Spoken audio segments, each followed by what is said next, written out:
సంగ్రామాల జ్వాలయిదే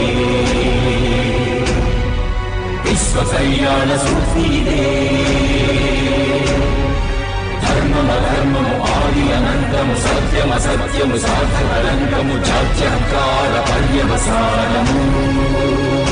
శక్తిదే భక్తిదే జీవన్ముక్తికి మార్గమిదే